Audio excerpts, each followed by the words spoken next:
नवरात्रि पर्व के 9 दिन मां भगवती के 9 दिव्य स्वरूपों की उपासना की जाती है। धार्मिक मान्यताओं के अनुसार नवरात्रि के इन 9 दिनों में मां भगवती की उपासना करने से व्यक्ति को सुख और समृद्धि का आशीर्वाद प्राप्त होता है। साथ ही जीवन में आ रही कई प्रकार की समस्याएं दूर हो जाती है। बता दें कि मां भगवती को महिषासुर मर्दिनी के नाम से भी जाना जाता है। विजयदशमी के दिन जहां एक और भगवान श्री राम ने रावण का वध किया था, तो वहीं दूसरी ओर मां दुर्गा ने महिषासुर का वध भी इसी दिन किया था। देवी भगवती की कथा के अनुसार 9 दिनों तक मां दुर्गा और महिषासुर का युद्ध होता रहा। 10वें दिन मां दुर्गा ने भगवान शिव प्रदत्त त्रिशूल से महिषासुर का वध कर दिया था।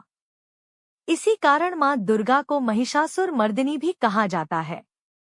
ऐसा इसलिए क्योंकि मां भगवती ने महिषासुर नामक दैत्य का वध कर सृष्टि को उसके प्रकोप से मुक्त किया था। आइए जानते हैं इससे जुड़ी रोचक कथा। पौराणिक मान्यताओं के अनुसार रंभासुर का पुत्र महिषासुर अत्यंत शक्तिशाली दैत्य था। उसने कठिन तपस्या के बाद ब्रह्मा जी से यह वरदान मांगा कि न तो कोई भी देवता, न ही असुर और न ही कोई मानव उसे मार सके, उसे केवल स्त्री के हाथ से ही मृत्यु प्राप्त हो। ब्रह्मा जी महिषासुर को यह वरदान देकर ब्रह्मलोक चले गए। इस वरदान को प्राप्त करने के बाद महिषासुर ने तीनों लोक पर अपना आधिपत्य हासिल कर लिया और सृष्टि में हाहाकार मच गया। सभी देवता और उनके गण महिषासुर के प्रकोप से मुक्ति के लिए भगवान विष्णु के पास अपनी प्रार्थना लेकर पहुँचे। सभी देवताओं की प्रार्थना सुनकर भगवान विष्णु ने सभी देवताओं के साथ मां भगवती की आराधना की। सभी देवताओं की उपासना के फल स्वरूप में अत्यंत तेजवान और दिव्य गुणों से सुशोभित कन्या प्रकट हुई।